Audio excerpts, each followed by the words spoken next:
Hello, అయ్యా నమస్కారం sir. నా పేరు వీరరాఘవరెడ్డి. చెప్పండి. సార్ భీమవరం సబ్ ఇన్స్పెక్టర్ గారా? దేవాలయం సిఏనండి. భీమవరం సిఐ గారా? అయ్యా తమ నెంబర్ కంట్రోల్ రూమ్ నుంచి తీసుకున్నాం సార్.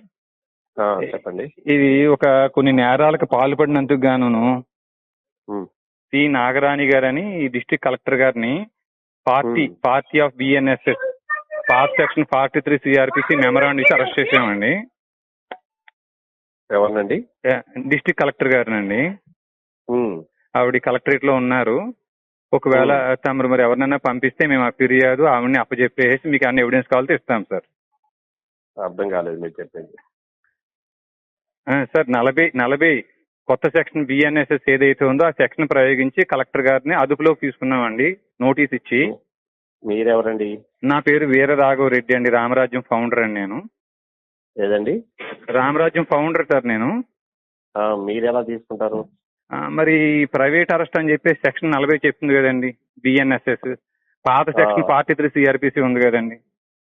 మీరెవరండి మీరు తీసుకోవడానికి అదుపులో? ఒకసారి మీరు ఆ సెక్షన్ చదవండి సార్, 40 ఆఫ్ బిఎన్ఎస్ఎస్ చదవండి సార్ ఒకసారి. మా సెక్షన్ మాకు తెలుసు కానీ మీకు చెప్పవలసిన లేదు. కానీ మీరు ఎవరంటే అసలు ఇబ్బంది ఏమీ లేదు సార్. మీరు కస్టడీలోకి మీరు తీసుకోకపోయినా మీరు మీ మీద కూడా మేము కేసు ఫైల్ చేసుకుంటాం సార్, ఇబ్బంది ఏమీ లేదు సార్.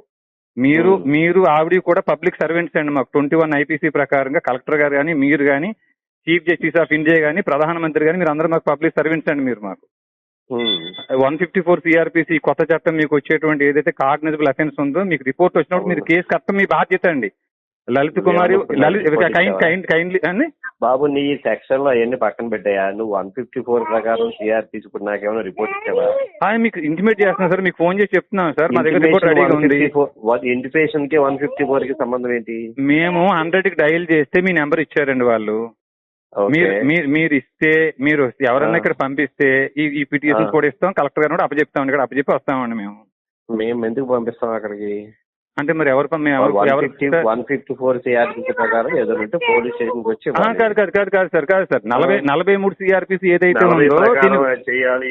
43 వినండి సార్, 43 సిఆర్పిసి 40 ఒకసారి చదువుకోయా బాబు ఫస్ట్. నేను చదివాను సార్. నేను సుప్రీంకోర్టులో కూడా ఆర్గ్యుమెంట్ చెప్పి వచ్చాను సార్. నేను నేను సుప్రీంకోర్టులో కూడా ఆర్గ్యుమెంట్ చెప్పి వచ్చినాను సార్. ప్రైవేట్ అరెస్ట్ అండి. మా కళ్ళ ముందు నేరం జరిగినప్పుడు మేము సాక్షులుగా ఉన్నప్పుడు అది తీసుకుని పోలీసులకు అప్పచెప్పడం మా బాధ్యత. ఒకసారి ఏం నేరం జరిగింది నీ కళ్ళ ముందు? These obeyed the direction of law అండి. ఆవిడ చేయాల్సిన పని చేయలేదండి కలెక్టర్ గారు. అదేం నేరం? అది 166 పాత ఐపీసీ వస్తుందండి. అవును, ఏం నేరం అది?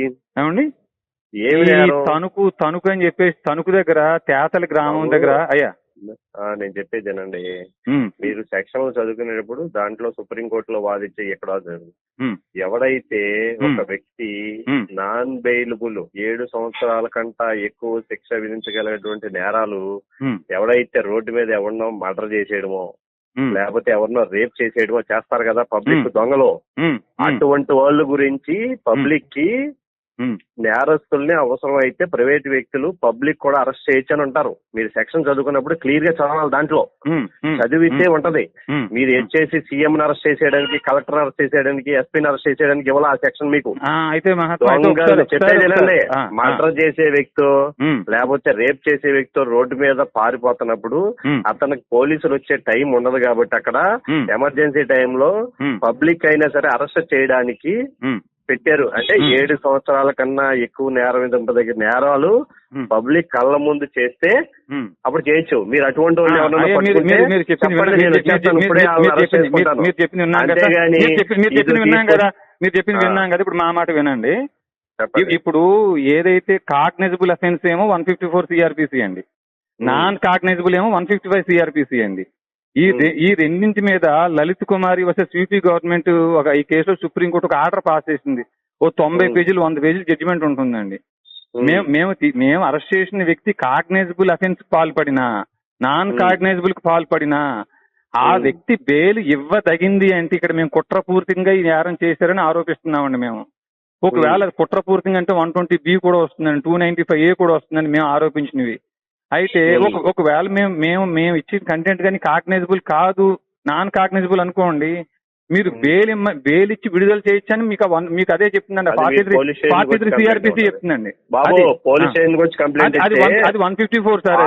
నువ్వు చెప్పేది నువ్వు పోలీస్ స్టేషన్ వచ్చి 154 ఒక సెకండ్ ఎస్ఐ గారు మర్యాదగా మీరు అని మాట్లాడుతున్నాం మేము.